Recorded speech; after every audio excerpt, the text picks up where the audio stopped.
Voilà, il me manque juste les chiens de Détroit. Ah, J'en ai plus. d'accord, Voilà, j'ai tous les autres. on fera ça. Mais oui, de toute façon, ils sont tous très bien. Bon, bah alors. Voilà. Ça y est. Alors donc, bonjour à tous. Merci d'être là pour ce moment qu'on va partager, j'espère, dans la bonne humeur, il n'y a pas de raison. Pour la plupart, vous connaissez le principe, c'est-à-dire que dans un premier temps, je vais poser quelques questions à Monsieur Loubry, et puis après, ça sera à vous de le bombarder de toutes les questions que vous rêvez depuis des années de lui poser. Des décennies. Voilà. Oui, ben, des années, oui, oui, depuis 2016. Voilà, d'ailleurs, moi, c'est en 2016 que je vous ai rencontré, je crois que c'est à peu près ça, au détour d'un service de presse qui Oui. s'appelait Les Chiens de Détroit, Mhm. d'un monsieur Loubry que je ne connaissais absolument pas. Et dès les premières pages, voilà, j'ai été scotchée et depuis, je vous suis. Je vous ai fait découvrir notamment à monsieur Messer, qui est un grand fan de lecture policière, D'accord. et puis à tous mes clients qui, généralement, tous mes lecteurs plutôt qui suivent mes conseils polars. Voilà, pour la petite histoire, on m'appelle Mamie Polar ici. Mamie Voilà. Polar, très bien. Donc, j'ai en fait, voilà, pour tout dire, j'ai un faible pour les refuges, Mhm. pour le 12e chapitre, euh, pour les sœurs de mon mort. En fait, à bien y regarder, j'ai un faible pour tous. Bon. Hein. Et donc, je crois que c'est un petit peu la même chose pour tout le monde. Donc, je retrace un petit peu votre petite biographie, enfin petite mais importante. Donc, en premier, vous avez écrit Les Chiens de Détroit. Mhm. Ensuite, alors Les Chiens de Détroit, vous avez eu la Plume d'Argent en 2017, si je ne me trompe Oui. pas. Le 12e chapitre, en 2018, vous avez eu le prix 100%, Mhm. c'est ça. Ensuite, Les Refuges, le prix Cognac de la littérature francophone. Oui. Ensuite, De Soleil et de Sang, qui se passe euh, En Haïti. en Haïti, à Port-au-Prince. Mhm. Les Sœurs de Montmort, alors là, on ne sait pas où ça se passe, mais ça pourrait être n'importe où tellement que c'est prenant. Et le dernier, qui est Le Chant du Silence, Ouais. dont on parlera un petit peu plus tard. Voilà. Et si mes renseignements sont bons, mais là je ne sais pas, Ah, vous auriez participé à un livre écrit à deux mains déjà, enfin à quatre mains, qui s'appelle Un fauteuil à deux. oui. Alors, Voilà. c'est à moitié juste. Ouais, Je suis le seul à l'avoir écrit, mais l'histoire était racontée par les protagonistes voilà. C'est principaux. sur la Oui. paraplégie. C'est ça, oui, Voilà. tout à fait. Donc en fait, à bien y regarder par rapport au titre depuis 2016, vous cumulez les prix. Alors que je me suis laissé dire que vous ne lisiez auparavant quasiment pas de littérature policière, mais plutôt de la Mhm. littérature blanche Tout à et fait. de grands auteurs. Vous êtes venu à l'écriture en 2016, Mhm. vous avez un secret? Parce que non, mais on aimerait bien connaître aussi. Oh oui, hop là, pardon. Euh, oui, alors résumé comme ça, c'est vrai que ça fait. Hop, il claque Ah, des ça fait doigts et super puis il histoire, écrit. hein? Non, non, moi, je veux être écrivain depuis l'âge de 9 ans. Donc, c'est une passion avant tout, la lecture et l'écriture. Donc, jusque de ces 9 ans jusqu'en 2016, j'écrivais déjà un peu des romans qui sont D'accord. restés dans un tiroir, bien sûr. Mais je m'exerçais déjà à écrire. Hein. Ouais. Ouais. Ouais, ouais. Ah ben, c'est bien parce qu'on voit qu'en 2016, voilà, Les Chiens de Détroit, c'est quand même un livre qui est très abouti. Oui, C'est. ouais, ouais, ben, ouais. Ouais, là, c'était Les Chiens de Détroit, en fait, pour la petite histoire, ça part d'une mauvaise lecture. C'est-à-dire que j'ai lu rarement, donc j'en lis, mais j'en ai lu un polar. J'ai lu un polar. Et je trouvais que le polar était vraiment pas bon. Bon, ça se trouve, il était bon, mais moi, mon Oui, votre ressenti était ressenti. que c'était mauvais. J'étais un peu en colère contre l'auteur, parce que c'est un des plus connus en polar américains. Et j'étais un peu en colère, parce que pour moi, il faisait le métier parfait, celui que je rêvais. Et je trouvais qu'il avait un peu pris les lecteurs pour des imbéciles sur ce coup-là. Et il y a une autre voix qui me disait, bah, c'est facile de critiquer, mais est-ce que toi, tu Ouais, serais c'est ça. capable de faire une histoire sur 400 pages? Et c'est parti de là, un petit défi, un auto-défi, en fait. Bon, ben, défi relevé, réussi. Et du coup, bon, vous l'avez tous compris, je suis une fidèle lectrice, Mhm. les personnes là aussi. Et à bien y regarder, j'ai trouvé des fils rouges. Mhm. J'en ai trouvé quatre notamment, il y en a Ouais. peut-être d'autres. Mais le premier, c'est par exemple les légendes qui apparaissent dans quasiment tous vos livres. On a le roi des aulnes pour les refuges, Mhm. les sorcières de De Montmort, mon hein, mort. puisque sans les sorcières, il n'y aurait pas de Montmort. Le baron criminel dans Le soleil et le sang. Mhm. En fait, vous vous servez de nos peurs comme un ressort à vos histoires?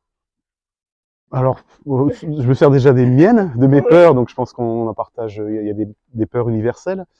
Puis cette affection pour les légendes, les mythes, moi je la tiens de ma région natale, hein, je suis du Berry, oui, donc c'est une terre de sorcières, hein, c'est Georges Sand de la Mare au oui, Diable, par exemple. Et dès qu'on est jeune, on entend ces histoires de sorcières, de faux follets, de maisons du pendu, etc. Donc moi j'étais bercé un peu à ça, ce qui a fait que mes premières lectures vers l'âge de 14 ans, c'était des romans fantastiques, d'horreur, oh, ouais, ou même King, Masterton, Koontz, Dean Koontz aussi. oui, Donc voilà, j'étais bercé un peu au fantastique, et j'aime bien en mettre un peu de temps en temps dans les récits. oui, oui. Et ça, du coup, ça fonctionne bien. Euh, un second fil rouge, Ouais. et j'ai pas su en fait démêler ces deux fils qui seraient l'enfance Mhm. et les souvenirs qui hantent. Donc, bon, alors heureusement que les enfants sont résilients, enfin pour la plupart, Mhm. parce que vous écrivez des choses. Ouais. Bon, c'est souvent pendant l'enfance, en fait, quand vous écrivez, Mhm. que se préparent les drames qui ont lieu dans le présent. Et vous aimez aussi faire ces allers-retours passé, Ouais. présent. C'est ce qui donne un rythme particulier à votre écriture et puis qui fait votre patte parce que Mhm. j'en lis beaucoup et il y en a très peu où vous avez comme ça ces allers-retours Ouais. avec le passé et le présent. Peut-être avec Tillier pour certains de ces livres. Mais voilà, c'est ça votre truc. Ben, oui, alors moi j'aime bien écrire sur les enfants, j'aime bien décrire les enfants. Oui, Et ce qui m'intéresse aussi, c'est la psychologie des personnages, c'est la psychologie. Et si vous allez chez un psychologue, il va pas vous parler du présent, le psychologue. Il oui, va pas vous interroger sur le présent, il va vous interroger sur le passé. Et ce qui est, je trouve que justement de faire des allers-retours entre passé et présent, ouais, ça construit un peu plus la psychologie du personnage.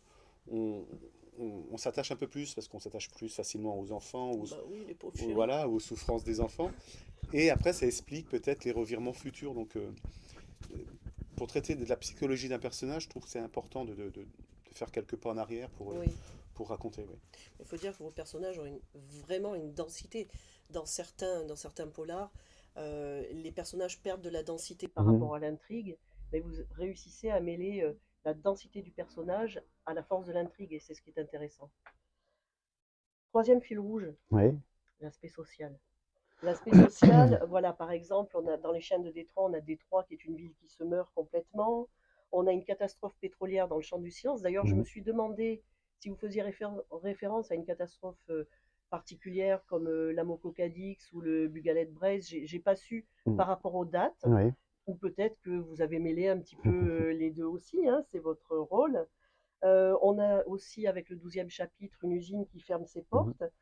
En fait, tout à l'heure, vous avez dit que vous étiez du Berry. On vous sent vraiment ancré dans un terroir. Ouais. Et vous faites des recherches à chaque fois sur la région, sur l'actualité, sur ce qui fait les hommes de la région, enfin les hommes et les femmes. Ouais. Voilà. Ouais. Euh, alors oui, bon, des recherches, oui, ça c'est obligatoire, j'ai envie de dire, quand on parle d'un endroit qu'on ne connaît pas. Après, le plus facile, c'était pour les chiens de Détroit, forcément, puisque avec la crise des subprimes qui a eu lieu là-bas, on a vu vraiment une ville devenir déserte Oui, et les maisons à l'abandon. Euh, on- tout enfin, ce qui se concerne le social, la société, ça nous touche. Par exemple, s'il y a une usine qui ferme à Draguignan, une des plus grosses usines, même si nous, on ne travaille pas là-bas, on va ressentir, ça va peser sur l'ambiance oui, de la ville, ça va peser sur l'ambiance des gens qui marchent dans la rue. Et c'est une manière de rendre compte que, homme ou femme, on est, euh, on est touché et notre psychologie peut être touchée par les événements qui se produisent autour de nous, donc économiques, hein, comme donc dans le champ du silence, là c'est le port qui a des difficultés, des grosses difficultés. Et, et ça assoit un peu plus aussi la tragédie du lieu, je trouve, hein, parce que une ville où tout va bien, un Disneyland où tout le monde est heureux, etc., bon, il n'y a pas grand-chose à raconter. Mais qu'il y a une ville qui sombre un peu, comme dans le Chant du Silence, moi je trouve ça passionnant. Ouais. En même temps, dans Les Sœurs de Montmort, la ville est idyllique. Oui, bah alors la sœur de les sœurs de Les Montmort, Sœurs de Montmort. en fait Montmort, parce que vous demandiez, on ne sait pas où ça se situe, moi je suis né à Saint-Amand-Montrond, c'est une ville Ah, du Berry, d'accord. donc Montmort c'est Oui, l'anagramme oui, oui. imparfait de Ouais, Montrond, ouais. voilà, tout simplement. Euh, donc c'était une petite manière de faire un petit clin d'œil à ma ville natale. Mais effectivement, ces lieux que vous campez sont aussi des personnages en Mm. eux-mêmes parce qu'ils créent une ambiance telle que quand on a fermé le livre, on a du mal à s'en défaire. Ouais, Ça nous suit. ouais. Ces ambiances nous suivent complètement. Quatrième fil rouge. Alors, c'est la folie. Ah. Alors, c'est pas la folie ordinaire de Shining, Mhm. c'est pas la folie de Shutter Island de Ouais. Denis Lehan. Non, c'est une folie qui est plus perfide, plus insidieuse, parce qu'elle se cache sous le masque de la normalité. Mhm. Par exemple, bon, les refuges, là j'imagine que vous avez fait un travail de dingue sur le fonctionnement du Mhm. cerveau. Ensuite, sans vouloir dévoiler l'intrigue, dans le Chant du Silence, on a les deux, on a Damien et Oriane, Ouais. et ça fait peur, hein, tout ce qui se cache dans les recoins de notre cerveau. Hein. Ben, c'est surtout. Et là l'important de faire des retours en arrière, parce que c'est la folie, enfin les folies légères, j'ai envie de dire, les graines sont semées souvent dès l'enfance. Et c'est pour le cas de. Alors dans les refuges, non, parce que c'est une folie qui est imposée Oui, soudainement. oui. Mais dans le Chant du Silence, c'est quelque chose de plus linéaire, voilà, qui est vraiment. Qui germe au fur et à mesure du temps qui passe. Et c'est ce genre de folie dont on peut tous être sujet à un moment ou à un autre, Ah ou oui. connaître quelqu'un qui est sujet à cela. Mais ça nous amène à soupçonner tout le monde. Ouais, ouais, ouais. Parce que, bon, il faut un moment pour comprendre dans le Chant du Silence, je ne peux rien dévoiler, hein. Il faut un moment pour comprendre, mais on se dit bonsoir, bon sang de bonsoir, ça pourrait être Oui, oui, moi, tout à fait. Oui. ça pourrait être quelqu'un que je côtoie. Mhm. Non, ça. Voilà. C'est. Ben, vous nous foutez les miquettes. Ouais, mais j'aime Voilà. bien, oui. Ben, nous aussi. Alors, euh, je sais parce que vous l'avez déjà dit que vous travaillez sans plan établi, Ouais. mais qu'après vous vous laissez porter par vos personnages. Alors, on a Julien Perrault dans Les Mhm. Sœurs de Montmort, alors Ouais. Perrault pour les sorcières. On a Sarah Berkamp dans Les Chiens de Détroit. Détroit, et puis Damien Oriane dans Le Chant du Silence. Vos personnages vous habitent complètement le temps d'un livre? Ah oui, pendant 6 mois, oui. Pendant Pendant 6 mois, 6 mois, ils sont sur mon épaule, je me lève avec eux, je m'endors avec eux. Euh, oui, oui, ça c'est. ils vous viennent d'où? Alors, surtout pas des gens qui m'entourent. Ça, C'est plus prudent. Enfin, pour certains, vaut Si mieux, vous hein, voulez pas vous d'ailleurs. fâcher. Mais c'est ça, j'aime pas, voilà, je veux rien devoir à personne, je préfère les imaginer entièrement. Euh, Après, ils viennent d'où? Bah, ils s'imposent d'eux-mêmes, j'ai envie de dire. Pour les Chiens de Détroit, Sarah Berkamp, il me fallait quelqu'un de fort, une femme forte, mais avec quand même quelques secrets douloureux. Et pour Oriane, pareil. Pour Damien, il me fallait un personnage en colère contre son père. Donc tout ça, ben, ils s'imposent d'eux-mêmes, j'ai envie de dire. Ils tapent à la porte et C'est ils vous? rentrent. C'est des morceaux de vous? Ah oui, oui, oui, bien sûr, il y a des Ouais, morceaux de. ouais, Oui, c'est l'avantage aussi, on peut parler de soi, c'est ça. ça Ça évite, évite les psys? ça évite une psychanalyse coûteuse. Alors, dernière question, parce que je suis sûre qu'il y a plein de monde qui a envie. Parler. On va parler de votre dernier livre. Ouais. C'est vraiment un roman noir plus qu'un thriller cette fois-ci. Mm. Et là, s'y tissent tous les fils dont je vous ai parlé. Donc, les légendes avec les chats, pauvres Mm. bêtes. Vous J'adore. allez avoir la SPA sur le J'adore les coup, hein. chats. J'adore Non, les mais chats. bon. Vous avez l'aspect social avec ce Mm. corps qui se meurt à cause du pétrole et du manque de poissons. L'enfance, les Mm. allers-retours dans le passé. Et là, je vais ajouter le mensonge et le secret. Ouais. Et c'est ce qui va donner un formidable roman noir, vraiment une étude de société que j'aurais comparé un petit peu à du Simenon ou du Pierre Magnan, qui voilà, qui sont aussi comme vous, qui étaient plutôt Ouais. très ancrés dans leur terroir et qui décortiquaient leurs personnages comme sous une loupe. Et tous vos personnages montent en puissance là dans ce Ouais. dernier livre. D'un homme qui arrive pour l'enterrement de son père, on a un homme différent à la fin. Et si vous permettez, pour vous donner envie de lire, est-ce que je peux lire un petit passage de votre livre? Faites. Alors, c'est en page 17. Je vais essayer de la retrouver sans trop trembler. Voilà. Ah, je crois que c'est la seule que j'ai pas écrite. Oh, mince! Alors, elle était très bien. Hein. Voilà. Alors donc c'est vraiment au tout début du livre et j'ai trouvé que ça campait vraiment l'ambiance dont on a parlé tout au long. Euh, Encore quelques mètres et les rues de mon ancienne existence m'engloutirent. Rien n'avait vraiment changé. La mairie, l'église, mon ancienne école, le terrain de foot, tous ces lieux stagnaient dans la mélasse du temps, immobiles et éternels. Je croisais les mêmes façades blafardes, surmontées de toits en ardoise grise, des pentis, des malouinières aux pierres taillées recouvertes de mousse. Les rues étaient vides et de nombreuses maisons arboraient une pancarte à vendre, certaines décolorées par l'attente. Alors là, j'ai adoré, certaines décolorées par l'attente. Les fantômes de ma jeunesse se dessinèrent sur chaque trottoir que je me rappelais avoir foulé en compagnie d'Oriane et de Gustave, un fils de marin comme moi. Je revis nos promenades à pied ou à vélo, nos peurs, nos rires, nos joies, sans pouvoir affirmer lequel de ces sentiments m'effrayait le plus maintenant. Une fois le centre-ville derrière moi, j'aperçus le panneau rouillé qui indiquait le quartier des pêcheurs. Mes mains devinrent moites, tandis que je me concentrais pour percer le rideau de pluie. Je chassais la buée qui se formait devant moi, d'un revers de manche, geste enfantin effectué autrefois tous les matins, sur la fenêtre de ma chambre, pour apercevoir la silhouette voûtée de mon père remonter le chemin de pierre depuis le port. Est-ce que c'est vraiment quelque chose qui donne l'ambiance de votre livre, ce Oui, passage? oui, oui, bien sûr. Mais quand il entre dans cette ville, pour le lecteur, c'est au moment où il entre vraiment dans l'ambiance du roman, avec toutes ces rues désertées, ces maisons fatiguées, ces pancartes à vendre, etc. On se dit, mais il y a aucun moyen d'en sortir. Ça, c'est une voie sans issue, cette ville. Et c'est dans la situation où je voulais mettre le lecteur. Quand il Ah oui, arrive, ils se disent, mais. parce que là, tout de suite, il pèse sur le lecteur une Ouais, chape de béton Mm. et on a l'impression de faire partie de ce village, Ouais, quoi. Voilà, qui doit se situer en Bretagne. voilà. Ouais, en Bretagne. Voilà, en Mm. Bretagne. Ouais. Voilà. Alors, personnellement, j'en ai terminé avec les questions. Je vous Mais remercie merci, vraiment. merci pour vos Et questions. Voilà, je laisse vos La main, lecteurs c'est vous en poser. s'il y a des questions. Allez-y. Elles sont gratuites en plus.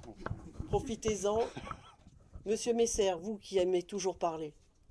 Toujours parler, mais le problème c'est que vous m'avez refilé les refuges. Je vous... Non, mais comme Ah à chaque non, fois, mais... non, mais comme à chaque fois, vous êtes obligé de me. Vous prenez. Mais après, on va dire, je suis moins fidèle que Véronique, je l'avoue. Ah, mais, Bon, alors, vous Parce qu'elle parlez m'a- pas elle à m'a quelqu'un pas d'autre, filé- s'il vous elle plaît. m'a filé les refuges, mais elle m'a pas filé les autres. Ah, c'est pas. Les refuges, c'est déjà bien. Hein. Ça va venir, il y en a d'autres on là. va dire, bon, je ne vais pas parler du fond du roman bon, qui m'a très perturbé Ouais. pour différents sujets, surtout la fin, où généralement je lis beaucoup de thrillers, de romans noirs, de policiers. On anticipe Ouais. plusieurs fins. J'en avais anticipé 5 enfin, mais pas 5. Ouais. C'est Oui, celle-là, il y a plusieurs bon. possibilités. Oui, non, mais bon, en gros, je me dis, mais non, il est barjot, quoi. Donc je me dis, bon, après, bon, là, j'ai commencé Le Chant des Silences. Là, il me perturbe un peu plus. Ouais. C'est mon histoire personnelle, où je suis de parents séparés. La dernière fois que j'ai vu mon père, j'avais 10 ans, il en est mort. Ouais. Ma mère m'a raconté des choses, et à 40 ans, j'ai appris la vérité. Ouais, donc oui, il doit vous parler avant. Donc, on va dire, je le lis, mais par moments, j'ai du mal. Ouais, ouais. Parce que j'ai grandi dans un village qui se meurt aujourd'hui. Ben, c'est comme un petit village de campagne. Ouais, ouais. Donc on va dire, là c'est en Bretagne, mais ça peut être dans l'Ardèche, en Lozère ou... bon. Après, bon, moi c'est pas spécialement à vous, je me dis, bon, je lis, mais tous les auteurs, vous avez tous un problème psychiatrique. Non, mais vous Alors- êtes tous passés en psychiatrie. Non, mais c'est non parce que c'est aller chercher des peurs, aller chercher des angoisses, aller chercher. On va dire même nos tueurs en série, nos psychopathes et compagnie, ils vont pas chercher aussi loin, quoi. Bah, ils ont Bah, juste à lire si. des polars. Oui, non, mais voilà. si, Donc, je Enfin, je sais pas qui a le donc le problème la question, c'est psychiatrique. est-ce que les auteurs en général, Ouais. auteurs-autrices, n'ont pas eu des traumatismes dans l'enfance, des sévices, Bah, des manques affectifs, qui Peut-être. arrivent à aller chercher aussi profondément nos peurs, quoi. Peut-être autant que ceux qui aiment lire et y reviennent. Non, Et toc, Non, mais, oui. Non, mais moi, je t'en non, connais, mais j'en ai eu. Hein. après, je pense que Moi, par exemple, j'écris pour l'enfance, j'aime bien écrire sur l'enfance, mais c'est pas pour ça que j'ai une enfance malheureuse. Au contraire, c'est parce que j'ai eu une enfance heureuse et j'aime m'en rappeler, que j'ai plein de souvenirs, etc. Donc, mais quand je dis il y a toujours un peu de moi, voilà, dans le chant de silence, on est à peu près dans la même situation au niveau du papa, du père. Donc, c'est pour ça que j'ai écrit ce livre aussi. Dans les refuges, ben, c'était un questionnement. Qu'est-ce que je ferais si la personne que j'aime le plus au monde disparaît? Comment je réagirais? Je deviendrais fou? Je me suiciderais? Je dirais non, c'est pas arrivé, je nierais, etc. Donc, je pense que c'est plus pour éviter d'avoir des problèmes psychiatriques qu'on les met comme ça sur le papier. Ouais. Autrement, si vous avez besoin, je connais un très bon psychiatre. Moi aussi, elles m'aident des fois à mettre, surtout pour les refuges, il fallait pas mettre n'importe quoi. C'est vrai que c'est le seul que j'ai vraiment lu. vous avez fait pas mal de recherches pour les refuges, je pense. Parce que Oui, faut et- décortiquer ce fonctionnement quand même. Oui, bah, faut faire des recherches. Après, beaucoup, quand on a quelqu'un qu'on connaît qui est psychiatre, Oui. ça aide un peu à, Oui. à éviter de se perdre dans Google, etc., et dans les fausses informations. Mais bien sûr, oui, là, il en a fallu. Comme pour Détroit, par exemple, chaque rue est exacte. Oui. C'est pas obligatoire, mais ça serait quand même gênant qu'un jour, il y ait un psychiatre qui vienne me voir en me disant, mais ça, c'est peu crédible, quoi. Oui. Ou quelqu'un qui habite Détroit qui me dise, ben non, cette rue-là, elle n'existe pas. Donc c'est surtout par respect pour le lecteur, de ne pas lui donner n'importe quoi comme information. Et puis, puis on se sent mieux quand tout est nickel. Petite question que je posais. C'est une ville comme Détroit, on va dire, bon, on peut regarder des cartes, on peut se rendre à Détroit pour pouvoir écrire dessus. Après, le village que vous racontez dans Les Chants du Silence, est-ce que c'est un village qui existe? Est-ce que c'est un village imaginaire? Que si c'est un village qui existe, est-ce que vous vous déplacez ou est-ce que c'est simplement des recherches alors là, c'est un village qui n'existe pas, c'est un village une ville imaginaire. Donc là, c'est facile à écrire. Oui, parce que qu'on l'a créé comme on veut. si c'est une ville qui existe, je vais citer la ville. Ouais. Montmort, par exemple, donc c'est ma ville natale, mais ça ne ressemble pas vraiment. J'ai juste emprunté le nom et puis le petit clin d'œil aux mythes et légendes. Détroit, j'y suis allé, mais c'était bien avant la crise. Donc, et Haïti, j'y suis allé aussi. Donc, pour l'instant, je suis allé partout où les récits se situent. Après, il y a deux écoles. Hein. Moi, je connais des collègues qui... Non, il faut aller sur le lieu. Tu peux pas écrire sans avoir visité tel endroit. Il y en a qui, si. Maintenant, j'ai assez d'imagination et assez de facilité de recherche pour pas trop me tromper sur l'endroit. Voilà, ça, comme je disais tout à l'heure à la journaliste, moi, je pense que je pourrais écrire sur une ville que je ne connais pas. Ça me demanderait plus de recherche, certainement, mais c'est pas interdit pour moi. On peut voyager avec l'écriture. Où ça? Saint-Draguignan. Non, Porquerolles. Ah, c'est pas loin. C'est pas très loin. C'est pas loin. C'est pas très loin. Mais alors justement, ce que vous écrivez est très visuel dans tout ce qui est ville, terroir. Ouais. Est-ce qu'il y a des films en préparation? Alors, il y a eu des séries. Il y avait donc Les Refuges et le 12e chapitre. On avait commencé à travailler le scénario. Et le Covid est arrivé. Donc, ça a tout été un peu mis à l'écart. D'accord. Donc, pour l'instant, non. Pour l'instant, c'est repris à zéro. Mais ça viendra. Ça, Ah oui, ça parce je m'inquiète que pas. Ouais, c'est ouais. très visuel ce que vous Mm. faites. Et d'ailleurs, Kalman Levy a fait des clips Ouais. sur, je crois, sur les refuges et de soleil et de sang. 12e chapitre et Les Refuges. Ils avaient fait une petite bande-annonce. Voilà. Super. Et quand j'ai vu que c'était des acteurs, je me suis dit, mais Ouais, ouais. enfin. Non, ça viendra. Mais Non, mais faut, précise pas. faut pas être pressé avec ça. Non, mais quand je vois certaines adaptations, quand on prend Tillier, Minier, Tillier, où il y a eu Minier aussi, pour le glacer. syndrome Ouais. j'ai regardé les 2 premiers épisodes, je me suis emmerdé à mourir. Mm. Minier, je me suis emmerdé à mourir, et puis l'histoire, quoi. Ça correspondait pas. Minier. Tillier, il n'y a rien qui correspond. Ouais, mais ça pour avoir donc, travaillé. Non, pour- mais à un moment, bon, qu'on se prenne un roman, qu'on adapte certaines choses, Ouais. je le conçois totalement. Mais quand on parle de, à un moment, Tillier dans Saint-Romeu, il a des jumelles. Ouais. Là, il se retrouve avec un fils, Ouais. ou je sais plus quoi dans la série. Il n'y a plus rien qui correspond, quoi. Et puis, Non, mais là, pour avoir travaillé avec les scénarios, sur les scénarios, on nous explique très bien que si ça passe sur TF1, si c'est acheté par TF1, ça va pas être le même récit que si c'est acheté par Netflix, par exemple. Parce que TF1, ben, si l'héroïne est blonde et que selon leur panel de téléspectateurs, ils préfèrent les brunes, elle va passer brune. S'ils préfèrent un fils unique que des jumeaux, oui, non, mais donc Ah oui, mais c'est- ça dévoile l'histoire. mais- à un moment, il y a certains personnages. C'est compliqué, hein. Bon, quand je prends les adaptations sur Tillier, Mm. les personnages font partie de l'histoire. Ouais, ouais. Si on change les personnages, on change totalement l'histoire. Et ça, Franck, Donc, il est comme tout le monde, il vend ses droits, mais après, c'est plus lui c'est plus nous qui décidons. Sur le syndrome, Euh, j'ai participé à l'écriture du scénario et à la Ouais, réalisation. ouais, mais il a des critères. C'est pour ça qu'il a arrêté d'ailleurs avec Nico Takian les séries Hugo. Hugo, oui. Parce que bon, Alex Hugo sur la Alex 3, Hugo, oui. parce qu'il disait il y a tellement de contraintes. Enfin, on n'est même pas on n'est pas libre. Ils préfèrent écrire des livres où là ils sont complètement libres. Enfin, ils veulent plus rien dire, les Alex Hugo, maintenant qu'ils n'y Ouais. sont plus. Je sais, j'ai jamais regardé. ça- je sais pas. Bah, la série, moi, j'ai. Bon, je suis pas trop série. Mais après, c'est sûr que quand on a aimé un livre, forcément, on s'imagine un peu nos personnages Oui. à travers les descriptions, et c'est sûr qu'on est déçu quand face à l'écran on se retrouve. Non, mais il y a eu certaines adaptations. Prendre la ligne verte, moi, je l'ai Oui. vu C'est splendide. quand j'avais 15 ans, 16 ans, je sais plus, à l'adolescence. Ouais, ouais. J'ai revu le film, il est sorti quand j'avais 30 ans. J'ai revu le film. J'ai vu le livre, j'ai vu le. Ouais. Bon, on va dire, c'était pratiquement une copie conforme. Mm. Quoi. Puis la ligne verte, c'est assez exceptionnel Ah quand non, même. Hein. Oui, mais elle a posé Shining, oui, et Stephen King a toujours Voilà. critiqué cette version Oui. du film. Mais à côté de ça, Myst, il a reconnu que le film était meilleur que son livre. Ah oui? En fait, il n'a pas réussi à finir la fin et il était très proche du réalisateur. Ouais. Ils sont allés plus loin.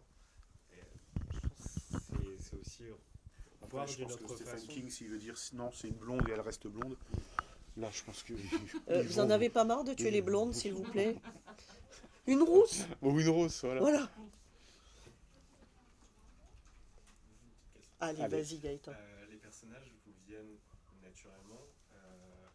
Est-ce qu'il y en a un qui s'est imposé alors que vous pensiez qu'il allait vraiment être carte figurant et au fur et à mesure de l'écriture, il s'est imposé, a pris une plus grande place dans le récit? Alors, bonne question.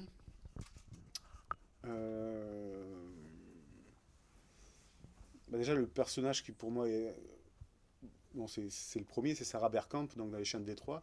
C'est un des personnages qui m'a le plus marqué. Alors, peut-être parce que c'est le premier, mais parce que c'était une femme forte et j'ai bien aimé la décrire. Non,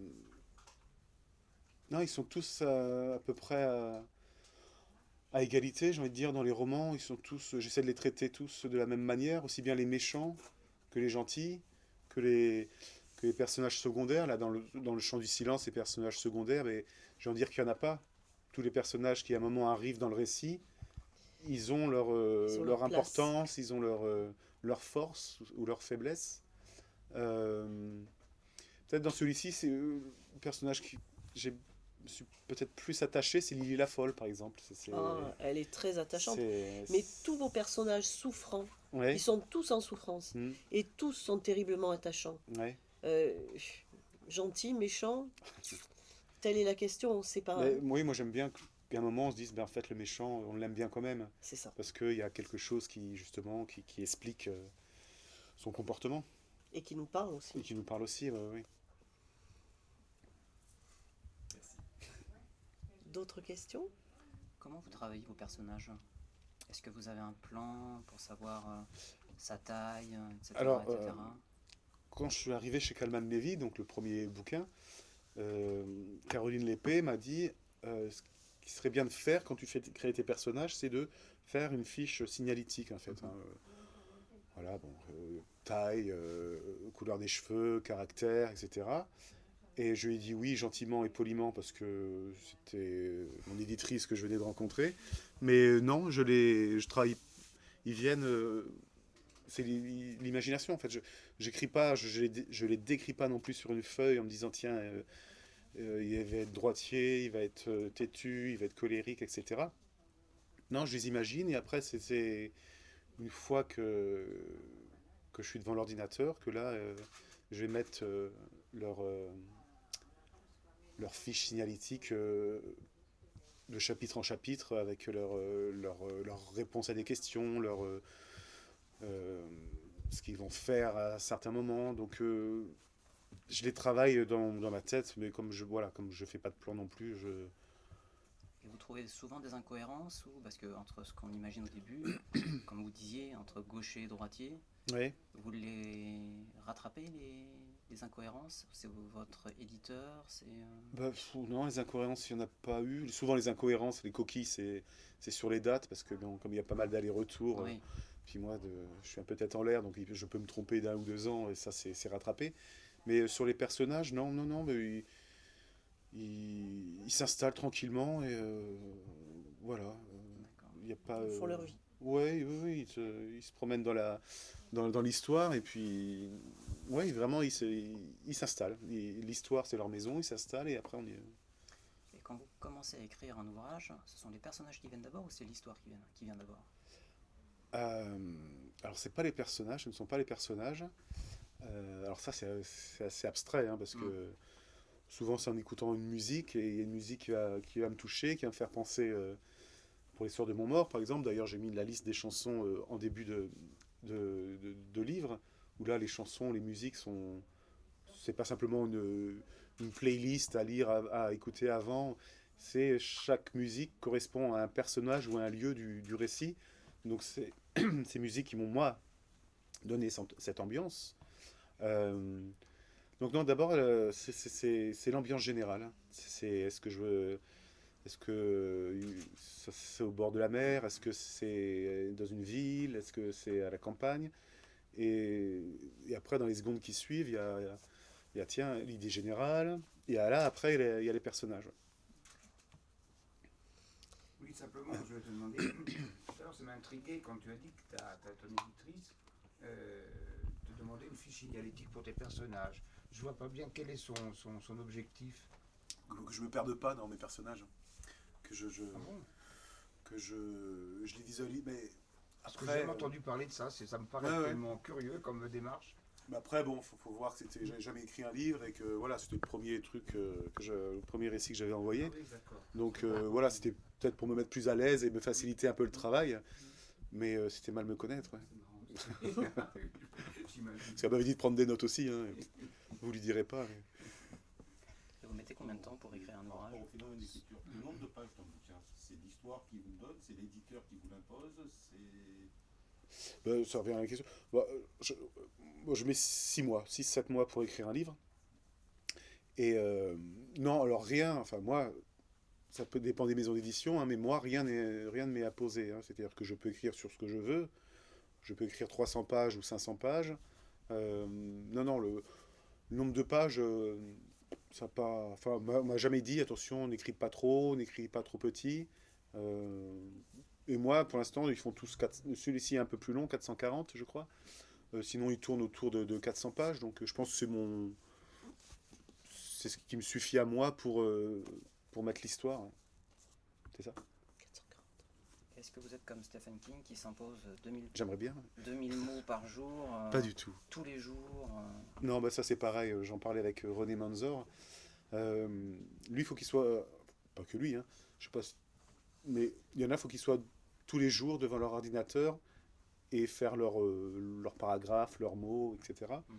Moi, j'appelle ça l'écriture viscérale, c'est-à-dire que je peux être une semaine sans écrire, et à un moment, ça va... on le ressent physiquement, c'est-à-dire que ouais, là, j'ai des choses à raconter, et j'aime pas écrire pour effacer après et se dire non, c'est pas bon, j'efface. C'est pour ça que quand j'ai rien à raconter, j'y vais pas. je me mets pas devant l'ordinateur. Ce qui fait que quand j'écris, il n'y a pas de retour en arrière sur le chapitre. Le chapitre ne va pas être effacé ou recommencé. Je sens que j'ai des choses à raconter et là, je me mets à les raconter. Donc non, c'est une écriture, c'est quand je ressens le besoin et l'envie. En fait, c'est quelque chose que vous avez maturé, peut-être même sans vous en rendre compte. Oui, Et mais de puis, toute façon, quand ça sort, c'est que c'est oui, prêt. oui, quand je dis je suis une semaine sans écrire, mais je suis une semaine quand même avec mes personnages et à me poser des questions et à me dire tiens, est-ce qu'on n'irait pas par là ou donc, voilà. Et vous Donc, êtes d'accord? un auteur de polar, c'est dit quoi alors? Ça lit quoi? Qu'est-ce que vous Ah bah lisez? non, je suis pas le bon exemple. Moi, je lis pas de polar. Alors. Normalement, un lecteur de un écrivain de polar, ça lit aussi du polar. Mhm. Moi, je lis de la. Là, pour vous dire, en ce moment, je suis en train de lire Game of Thrones et le livre qui est sorti sur Bono, enfin que Bono a écrit également de YouTube. Il y a d'autres fois, c'est du fantastique. J'aime bien lire du fantastique, mais ça peut être le dernier prix de Flore aussi. Geoffrey me donne adieu. Ça peut être. Je suis assez vaste, hein. Je peux lire la Bible et Bukowski dans la même journée et trouver les deux exceptionnels. Donc, mais pas trop de polar, j'aime pas trop. Enfin, c'est pas ce que. Ils sont bizarres, les auteurs de polar. Ouais, je sais pas. Non, puis après, c'est tous des copains, alors je sais pas. Non, tu lis beaucoup de polar? Oui, mais Ouais. pas que. Ouais, pas que, ouais, je sais pas. J'aurais. Les tiens déjà. Ah, ouais, merci, c'est ce que j'attendais. Donc, non, je lis. Ah, bah oui, voilà, c'est ça. Ouais. Il vous a dit, c'est parce que vous m'avez pas comme libraire.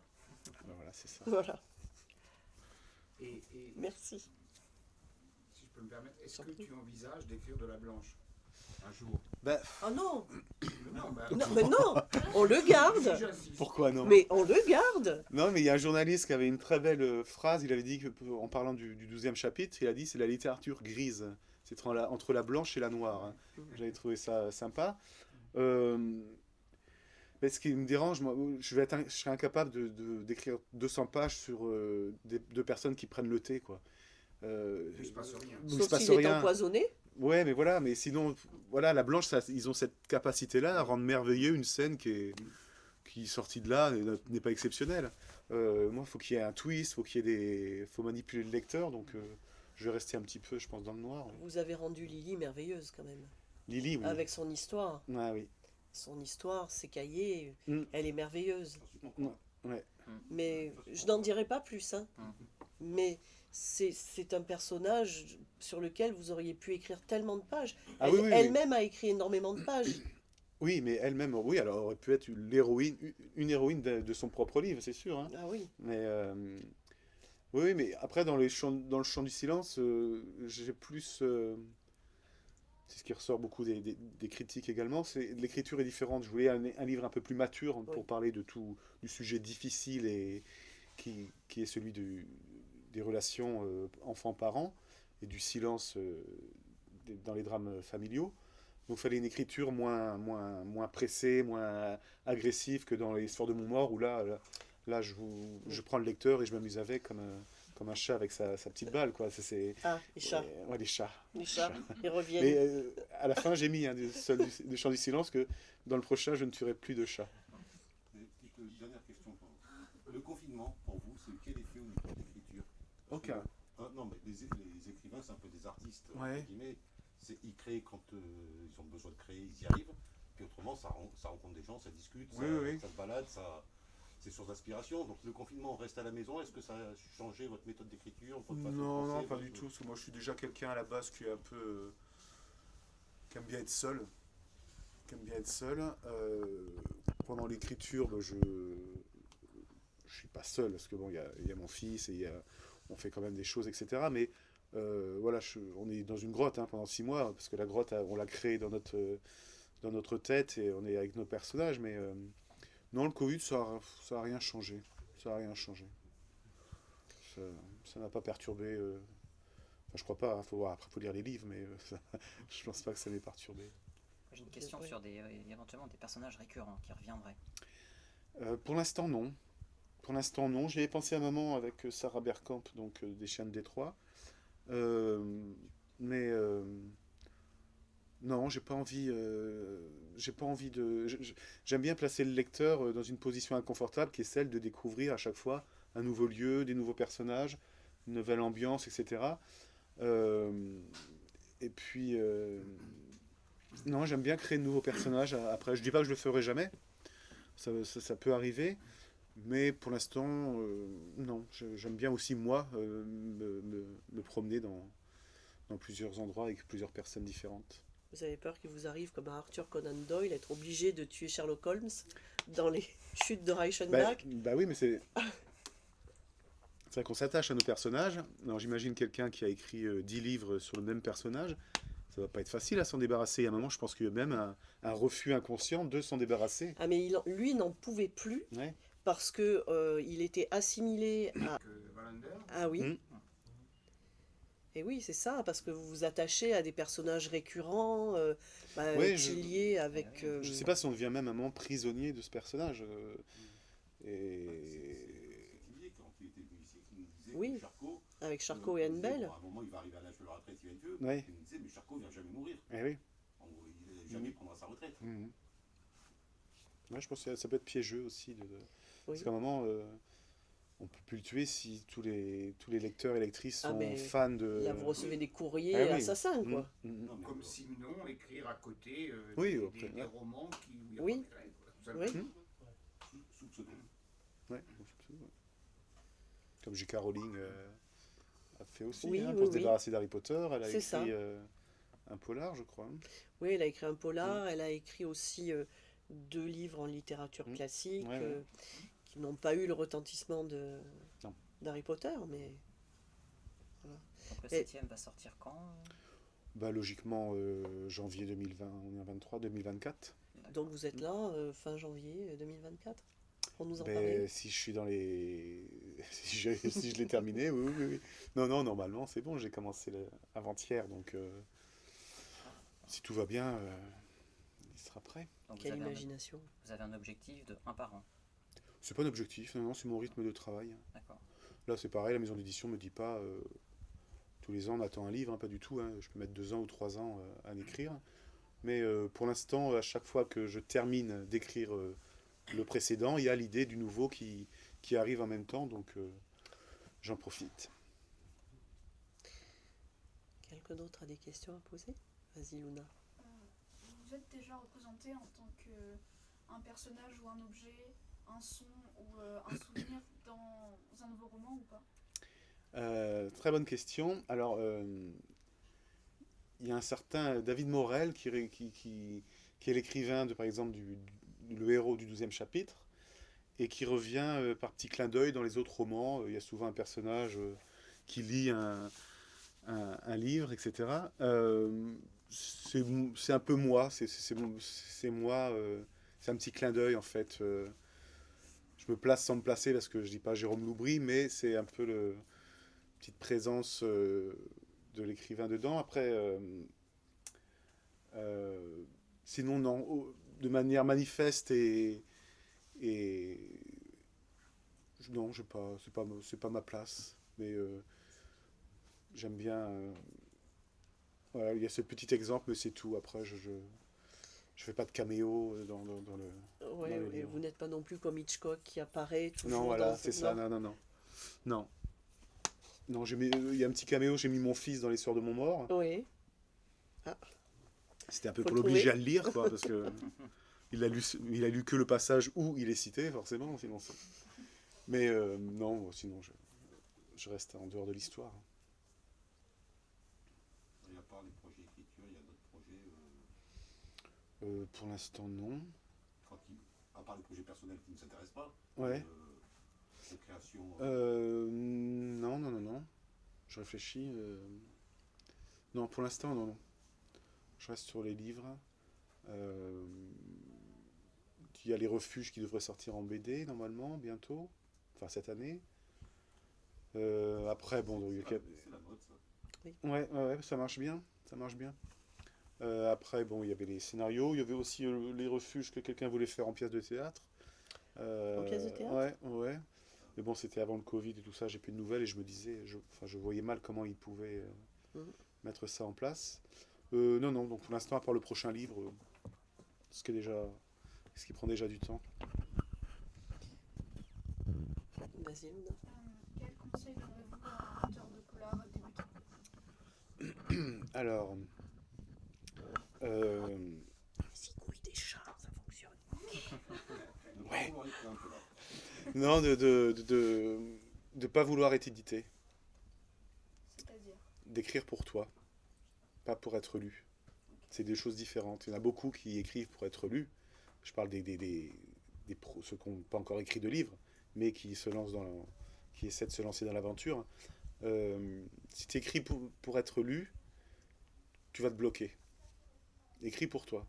Et moi, j'écris pour moi les 10 premières pages, et après, j'écris pour mes personnages, parce que les personnages, ça sert à rien de les créer si c'est pour les mettre dans une histoire qui vaut pas la peine.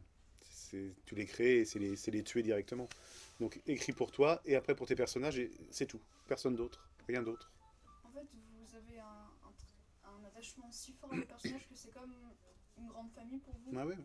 Vous vous occupez vraiment de vos personnages comme vos enfants, en fait. Oui, bah oui,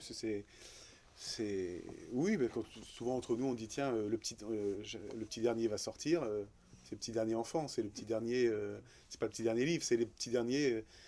6 mois, c'est presque comme 9 mois, hein. C'est Eh oui. un peu moins long qu'une grossesse, mais. Les auteurs, c'est des psychopathes. Des amis imaginaires. Mais ouais, non, mais là, enfin, je sais pas, créer des personnages, les façonner, les voir, leur tenir la main pendant toute l'histoire, enfin, forcément, on s'attache. On peut pas créer un personnage et pas s'en attacher. Sinon, c'est qu'il est mauvais, le personnage. Ça vous rend pas triste quand ils finissent mal? Non, non, non, parce que c'est pour servir l'histoire, donc c'est nécessaire. C'est nécessaire. Bon, au Et, combat.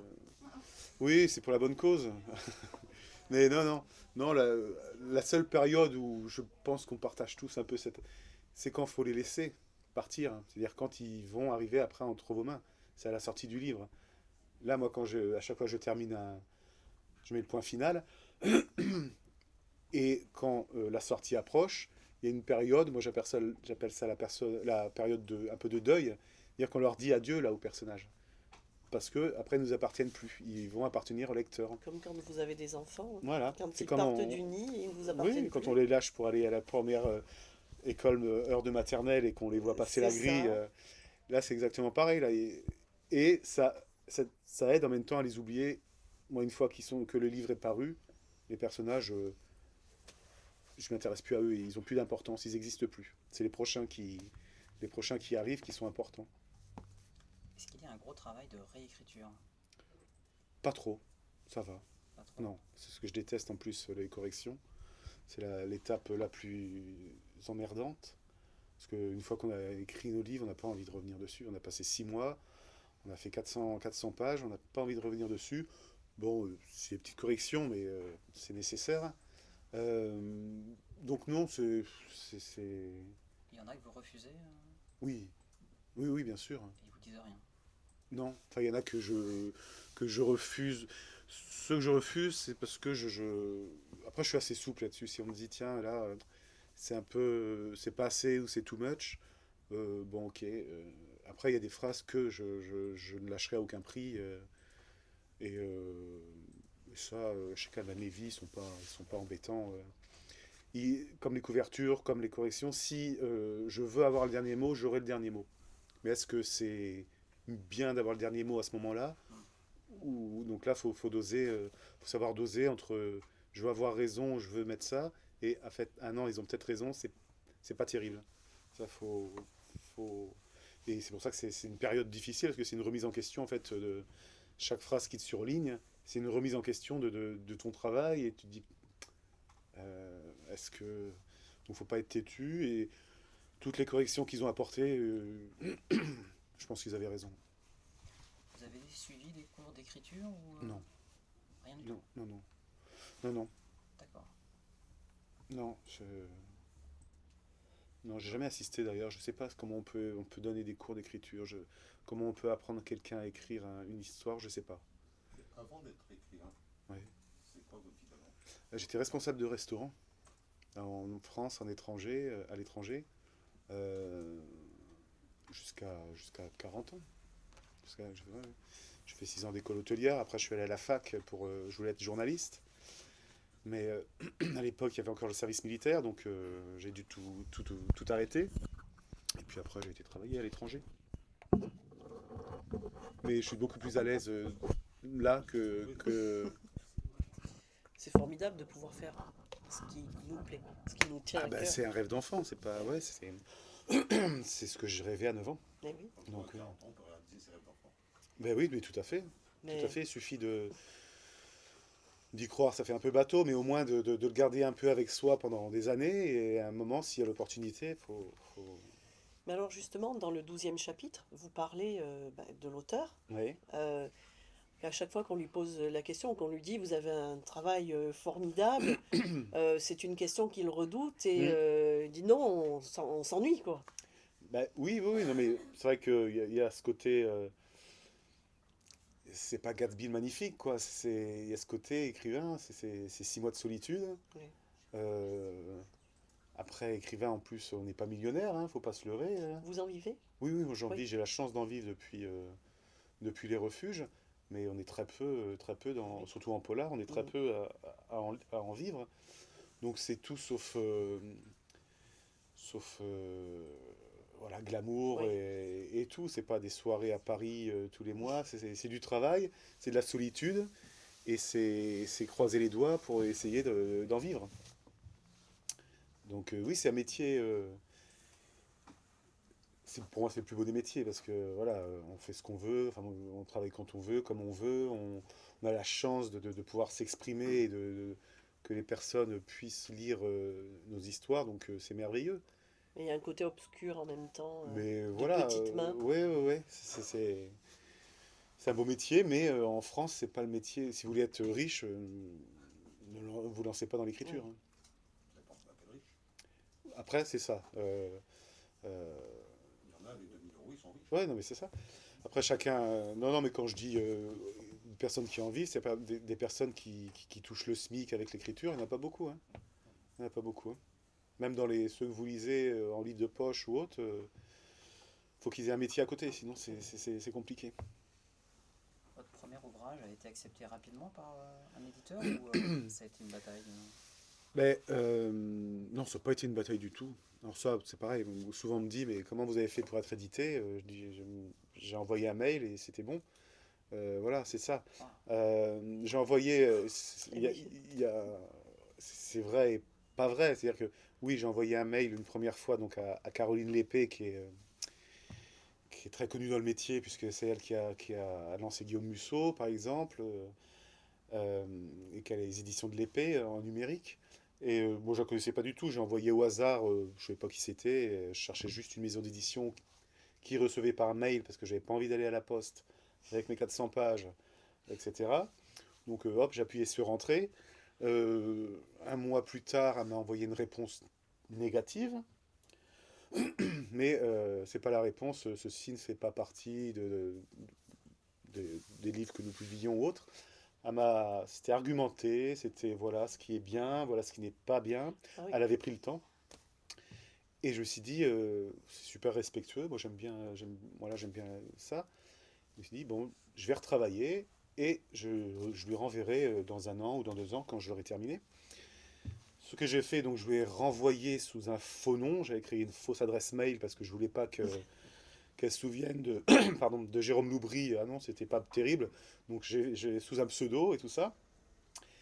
Et 2 semaines après, elle m'a appelé, bonjour, bon, ben, j'aimerais vous rencontrer parce que voilà, votre livre m'intéresse, etc. Est-ce que je peux vous envoyer des billets de train? Donc là, je dis, ah, faut que je lui donne ma vraie adresse mail. Donc, et bon, ça l'a fait rire, puis elle m'a dit, ah, mais il me semblait bien que cette écriture, ça me rappelait quelqu'un. Donc voilà, ça m'a prouvé qu'elle l'avait lu, Ouais. ça l'avait un peu impacté. Et maintenant encore, alors c'était pas Les Chiens de Détroit, c'était un autre, hein, parce que sinon elle aurait reconnu, mais... Et souvent, elle me parle de celui qui a été refusé. Elle me dit, mais celui-là, il y a encore des scènes je repense parfois à des scènes qu'il y avait dedans. Donc, Ah oui. c'est quelqu'un qui lit, qui se contente pas de lire les 10 premières lignes. Non, ça n'a pas l'air terrible, allez hop. Donc voilà, l'histoire. Donc j'ai pas envoyé à quelqu'un d'autre, j'ai pas fait 10 courriers, 20 courriers ou autre. Je suis tombé sur la bonne personne au bon moment. Et puis la personne qui a reçu votre manuscrit est tombée sur le bon auteur aussi. Bah, ouais, ça le dira pas parce que c'est.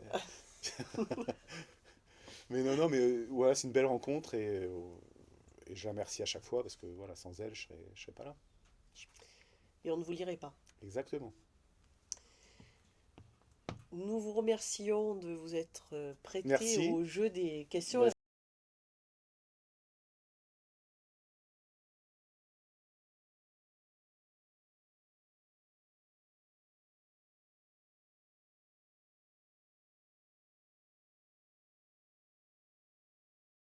Millions de questions à vous.